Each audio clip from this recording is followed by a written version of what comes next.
Walter Overcaller, you're welcome indeed to another edition of the programme. Well, this week we're bringing you highlights of the official opening of the Cloongullane Bridge on the N26 between Swinford and Foxford. Paul Hyland is Senior Engineer, National Roads Office, Mayo County Council. He's been involved with the project from the very start. I'm the Senior Engineer in the National Roads Office, and our office has been the office that has been responsible for bringing this project to where it currently is today, which is the official opening. As you know yourself, I'm a local, I'm from Cloongullane, so it's a very proud moment for me to see a project that has been for over 100 years getting to a stage that eventually we see now a physical new bridge crossing of the River Mayo at Cloongullane to replace a bridge that was built just over 200 years ago by the great engineer Nemo. So the bridge itself, just from a technical perspective, it's a clear span bridge of the River Mayo. It's 83 metres long of a span. It's the largest bridge ever built in Mayo, so it's a significant piece of infrastructure. Along with the bridge, there is 2 kilometres of realignment of the N26. Overall, it costs approximately 20 million. That's the total scheme budget. That includes everything from construction to the land acquisition to design, all costs associated with the bridge. So it's a very significant investment by the state in East Mayo. And of course, by that, it means it opens up and improves the efficiency and safety of all the road users, who will be using this road for the next 100 years. So yes, it's the official opening. So we have invited the political world, representatives of Mayo County Council and Transport Infrastructure Ireland, who are the funders of this project. The local community we hope will attend as well, because they've been invited, because it's such a significant event for the people of Cloongullane. And what we're planning to do is here, when the Minister for State Hildegarde Naughton arrives, we'll officially open the bridge, bless the bridge. We have an unveiling of a plaque, and we'll cut the ribbon, and thereafter then we'll move into the Gateway Hotel in Swinford, where we'll have speeches, and we'll also launch a publication or a book that we have collaborated with the local community in putting together a sort of a memory. In effect, the old bridge is being retired, and like any retirement, when that happens, people like to maybe put a note of good wishes to that person. So in effect, it's something like that. It's a book that commemorates the old bridge with memories from the people of the locality, interspersed then with technical inputs from ourselves about the new bridge and about the engineering. Cathaoirleach, this is a great day for the county and for the road infrastructure here as well, and you're joining the Minister to unveil a plaque here to commemorate this great day. I am surely, Henry. It is a very special day. It's a day we're waiting for a long time. It's 21 months since this bridge started, and I'm delighted to be here as chairperson of Mayo County Council to meet the Minister Naughton, because she's joining us, I suppose, in a few minutes to open the bridge. It is a major investment. There's about 12 million euros gone to this bridge. It is a major infrastructure because it's a major link to particularly North Mayo, part of the N26, and that's what's very important. And it's, when you're talking about North Mayo, it's into Ballina, Cloongullane, Killala and all these, and Terrace. So it is a major link, and it is a future link for the more new development on the N26. With the opening of the bridge only minutes away, we caught up with some of the local community to get their views. I'm very pleased. It's a long time coming, you know. I've been watching engineers here for about 60 years nearly, measuring up and everything, and it's come at last. Delighted to see it. It's a lovely bridge. Yeah. And what's the general feeling in the area? I think everyone's very pleased about it, you know. It's it's meant that some of the houses down there where I lived are a bit cut off now, but they have an underpass that they can walk through to get up to this side, get up on the bridge. And did you ever think you'd see it happen in your lifetime? I didn't think about it too much, but I probably did that eventually. I hoped it would anyway, while I was still alive. Yeah. And what's it going to mean for people living in the area now, this whole new stretch, 2 kilometres? Well, it brings us closer to Swinford. It brings us closer to Foxford, and that's basically the difference it makes. And it's a safe bridge. It looks like a safe bridge. And will people miss the old bridge, because there was a lot of history of course, to it? Yeah, there will. There was a lot of character to it, and it's there for 200 years, so it has stood up to a lot of use and abuse. And people have great memories of it as well. They have, of course, yeah. It's blown up twice during the Troubles, Among the many dignitaries at the official opening of the section of the N26, Minister of State at the Department of Transport, Hildegarde Naughton. Minister, welcome to County Mayo. I know you were looking forward to the official opening of the realignment of the N26 and particularly Cloongullane Bridge as well. This is a fantastic day for Mayo, and I'm delighted to be here today to officially open the Cloongullane Bridge. This has been, I suppose, sought after for many, many years, and I just want to commend everyone involved, the local elected representatives here who have fought for this project for so long. This is really important, not only to improve travel times but also for road safety. Realignment really, really important to eliminate a lot of the black collision points along this route, and this will open up the area, particularly as well to Ireland West Airport Knock, which is so important for this region, for tourists, for the local community, and I think it's a really wonderful piece of construction here today, and I just want to commend everyone involved, from the landowners, the local authority, TII, everyone who worked on this project to get it to this point. There was a lot of environmental issues here. It was a special area of conservation, so I just want to commend the National Parks and Wildlife and Inland Fisheries Ireland as well for their work on this. It was a complex project, but it's fantastic to see it come to fruition today, and I look forward to coming back again to Mayo to open further roads and see more roads improvement within this county. The moment arrived for the unveiling of a plaque to mark the opening of Cloongullane Bridge and a new 2 kilometre stretch of road on the N26.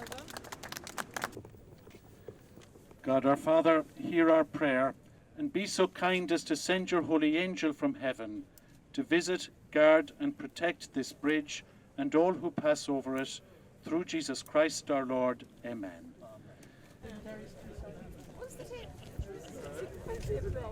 We'll do a count of 3. Oh yes, Mike. Okay. Tell me when you're ready. Thanks for that. Okay, ready? 1, 2, 3. Hey!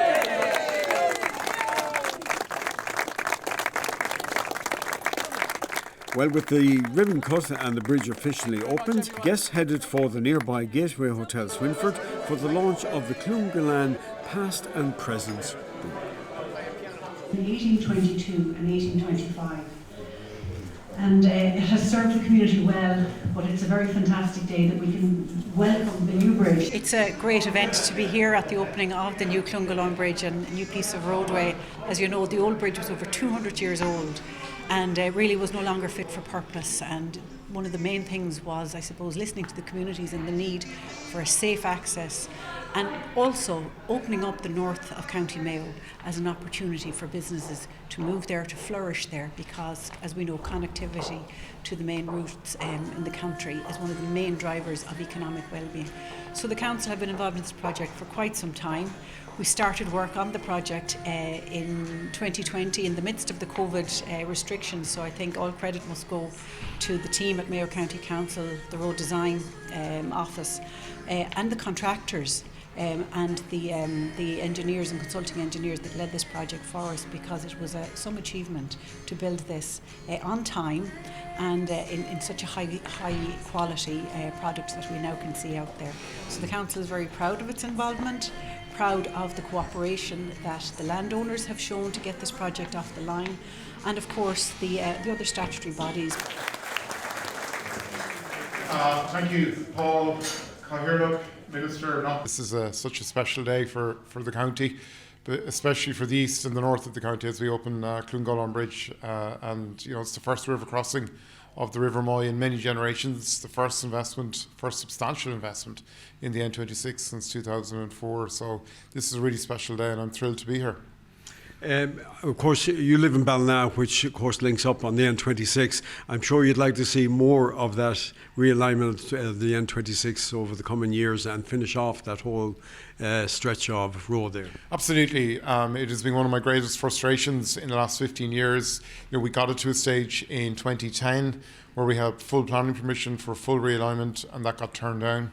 And then, it's been a long, hard slog to get it to this, and I want to compliment everybody that was involved, our councillors, especially Councillor Annie May Reap and the Cahill Councillor Seamus Weir, lots of our Oireachtas colleagues, and I want to acknowledge particularly former Deputy Michelle Mulhern, and we've worked incredibly hard to get this to the stage of where it is, but too small a lot over. Joanne, this is a great day for Mayo County Council, and indeed for your own area here in Swinford. It certainly is, Henry. We are so proud of the new bridge that has been unveiled and formally opened today by Minister Naughton. It's a wonderful resource for the community. We have a fantastic community here, and today was a community day, and it's because of the community and because of their keen interest in seeing this area develop that days like this are possible. And not alone that, but we have a fabulous publication that the community fed into to commemorate the day. So you've got the community benefit, the community contribution, you've got the business benefit, the tourism benefit, and it's a really positive day for everybody. And there are many more days like this ahead. And I always say, working together, we can always achieve so much more.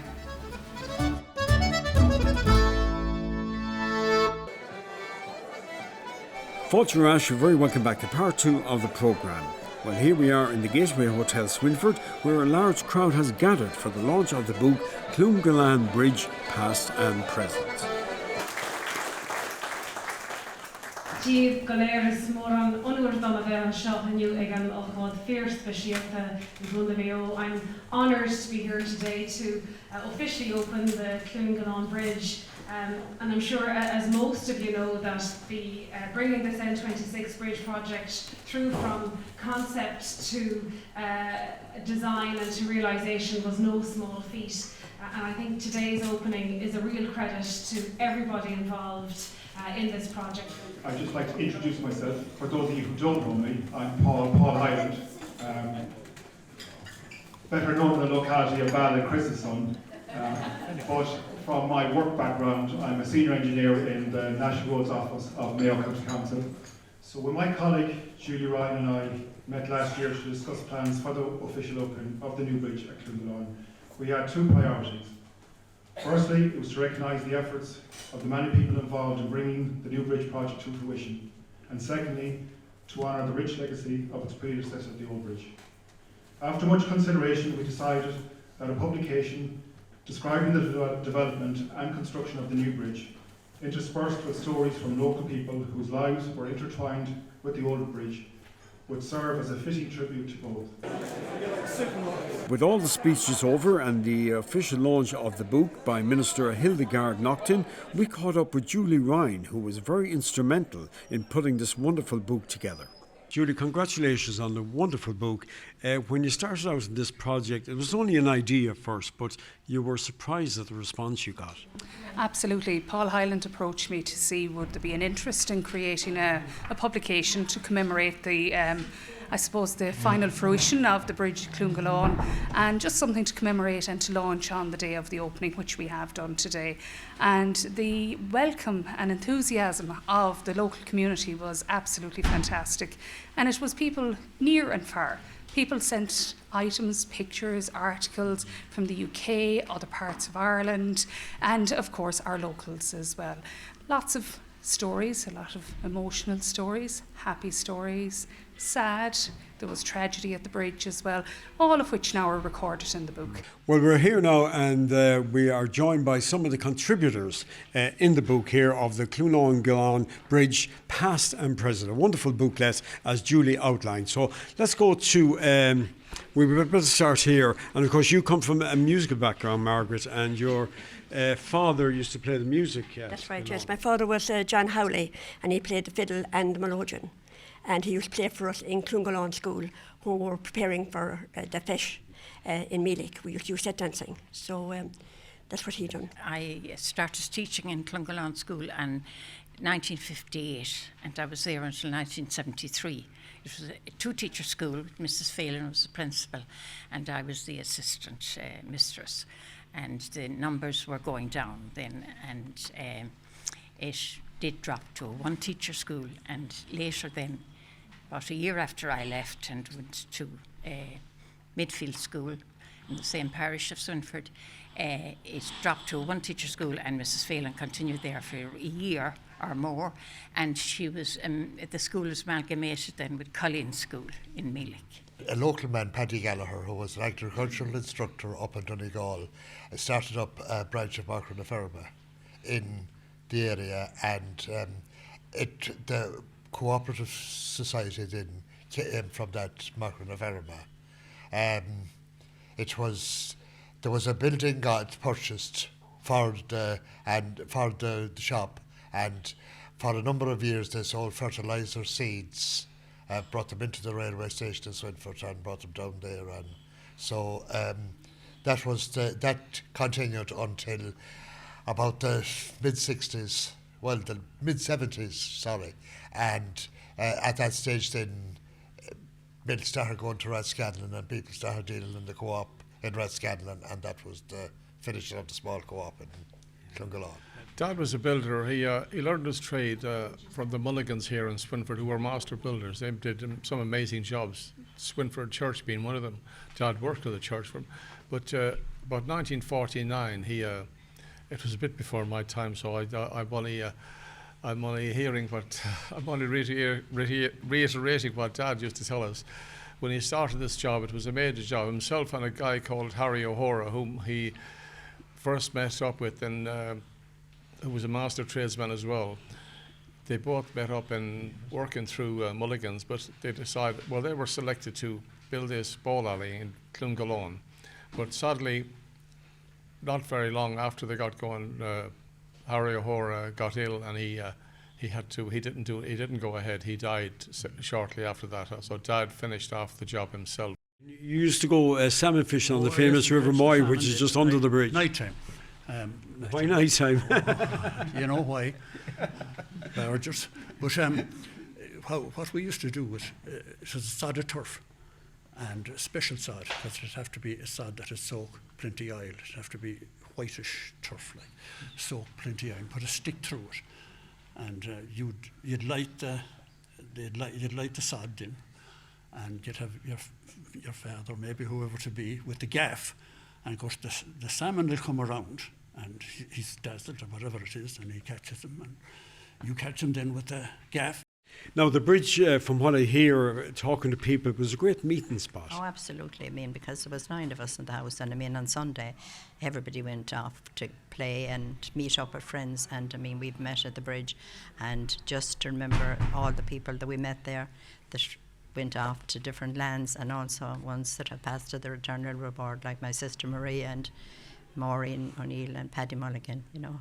And then when we went to dances and to the cinema, we got off at the bridge on the way home, and we had a chat, and then went our separate ways again. Yes, we were the Mulroys, and we lived in Listarone village. We went to school in Cloongullane, and even though there was 9 of us in the family, 5 of us were at school when we left.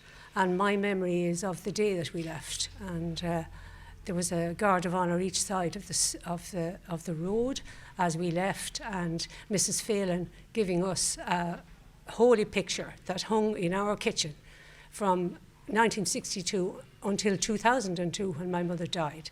And when we took it down, it had on the back of it a foolscap page with all the all the students that were in that room at the time, or in the actual school at the time, had signed the foolscap page. Unfortunately, it's browned and almost illegible, but it was there. There's an article about a great handballer, Sean Lavin, in the book as well. Yes, that's correct. Sean Lavin, he was born in Kilchma. He was the first cousin of my father, Tom Mulderrick, and he taught here in Cloongullane School in 1919, just for 1 year, and he immigrated from there then, and he went on, did medicine instead. So he practiced in Dublin, at Phoenix Park, and it was there he started the Tota Hand, which he gave to Gaelic football. And that has lived on ever since. It's one item that has been given to the GA that we hear very little about being recognised, but when you see the likes of Keith Higgins or Lee Keegan with it, it goes back 100 years. What I have related here concerns my father, and he was John McAvoy from Toomore, and he was born in 1896. So in 1914 he came to the Christian Brothers School, but he wasn't interested. He was more an outdoor guy, so he had a horse and cart, and he transported a bag of flour. He was commissioned to do it, I suppose, from Ballina. It was to go past Cloongullane Bridge and into our room in Meelick. But the bridge was blocked at Cloongullane. They wouldn't allow him through. And he had This was the British Army, was it? I don't know who had it blocked. It was barricaded. Was it the Civil War or was it the... 1922. Well, that was the Civil War, yeah. I'm Maura. I am the daughter of the Pat McGeever who built the Bowl Alley, and I'm very honoured to be here today to witness the opening of the new bridge. It's what an achievement.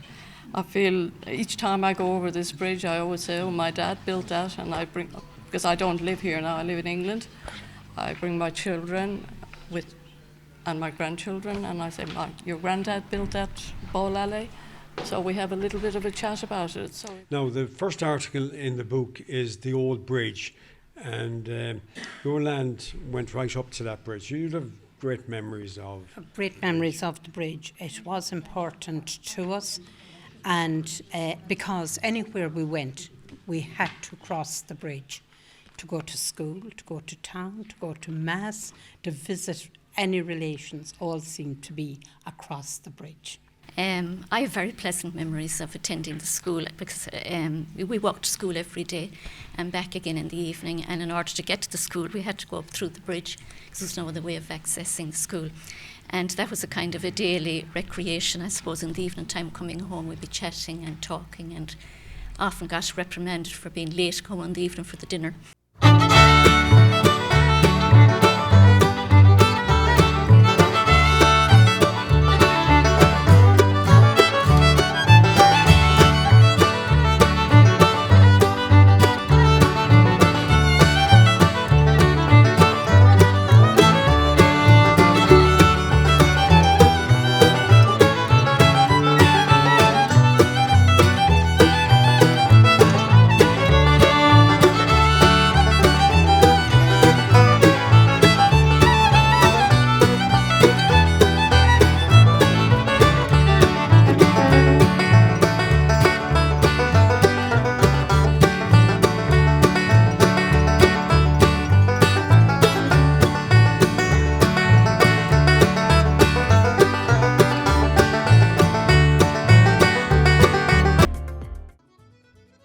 What a great day for everyone involved with this project, and indeed for the local community as well. Well, that's it for this week. Thank you for joining us. We hope you enjoyed the show, and we look forward to your company at the same time next week. So until then, slán go fóill.